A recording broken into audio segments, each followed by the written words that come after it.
Débora Radassi, mais uma vez, boa tarde para você. Boa tarde, mais uma vez a você e a todos. Débora Radassi, a gente estava falando a respeito dessa história de escrever, se posicionar, colocar em palavras aquilo que você sente.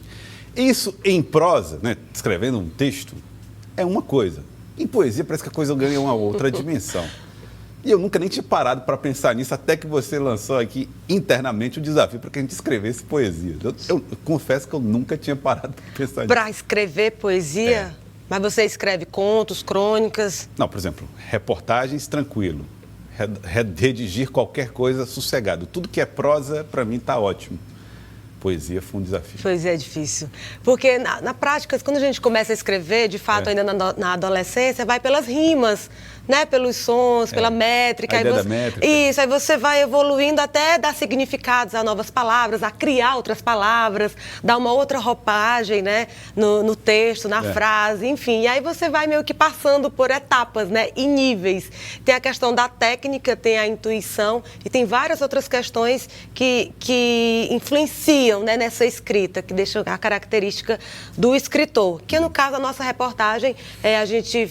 Foi por outro lado, né, Débora? Assim, é importante estimular isso, né? Tô falando de dificuldade que eu tive. Eu nem imaginei que tivesse, mas tive demais. Mas eu sei que você escreveu alguma coisa. Eu escrevi, mas está escondido. Tá. Pois vamos ver logo a reportagem, porque eu quero saber o que você escreveu. Eu também escrevi, eu trouxe um trechinho de 2009... Uma coisa que eu escrevi, mas eu trouxe criança, aqui. Né? Era criança, bem novinha. A gente vai conferir uma reportagem dia 21 de março, foi o Dia da Poesia.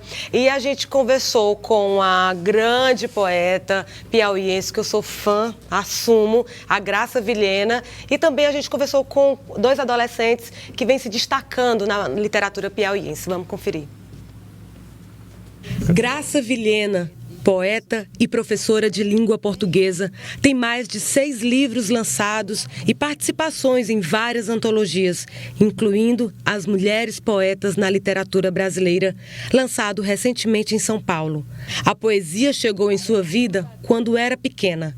A sua avó foi poetisa e membro da Academia Piauiense de Letras. Eu fui muito influenciada por ela. Esses livros, não só em poesia como em prosa, esses livros que se lê hoje no ensino fundamental, eu lia com 9 anos de idade. Ela mandava e depois ainda dizia para me contar a história para ela, para ver se eu tinha lido mesmo, né? E a poesia, o primeiro poeta que ela me apresentou foi o da Costa e Silva, né? Aí ela dizia assim, faça um soneto. Aí eu aprendi a fazer o soneto, aí eu fazia um soneto para ela e o mesmo poema para mim. Era sempre 2, né? Um para agradar ela e o outro para mim. A poesia pode prevalecer o cotidiano. A Graça lembra de uma poesia que passou 1 ano para sair do papel. Manhãs tangiam beatas palmolivemente para a missa do amparo. Elas passavam pela calçada cheirando a palmolive. Eu sentia, né? Aí é que eu falo o negócio da criação, né? Palmolivemente que não existe, é um neologismo, né? Não existe essa palavra. A poesia brinca com ritmos, sons e com a linguagem. Enriquece a leitura e a capacidade de interpretar a criatividade. Depende do que você vai escrever. Existem pessoas que nasceram, né, para fazer editais de revista, de coisa, tudo, escreve como ninguém, crônicas e tudo. A poesia é outra coisa, né? E a prosa outra, precisa a gente saber o que está escrevendo, se é um conto, se é um romance, se é uma novela, né? Saber. Mas o conteúdo que tem lá dentro, né? Aquelas imagens que se consegue fazer, isso aí para mim é de nascença. Um livro de poemas deve ser lido com calma, saboreando cada verso. A poesia exige interpretação e apreciação. Ela dá a possibilidade de ir além. E a poesia tem sido o caminho para adolescentes se destacarem na literatura piauiense.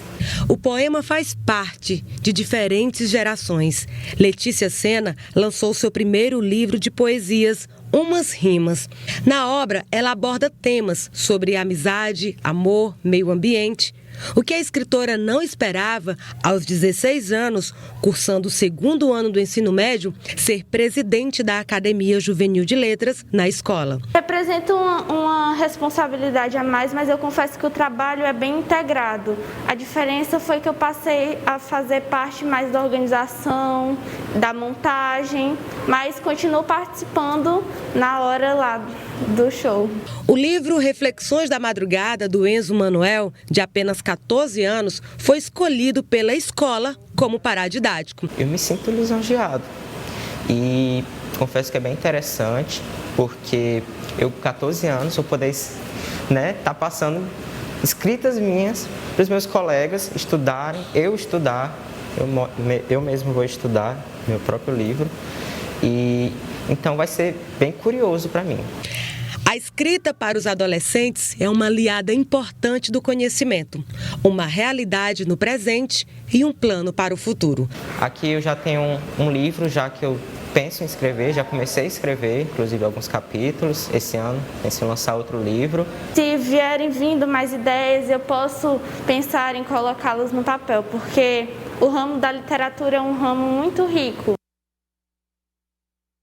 Para vocês, eu respeito Fernando Pessoa, respeito Ferreira Goulart e muito mais um garoto de 14 anos que escreve um livro de poesias e tem coragem de publicá-lo, porque é desafio duplo, o talento de escrever e a coragem. Eu estou tremendo, Débora, só porque você... Sério?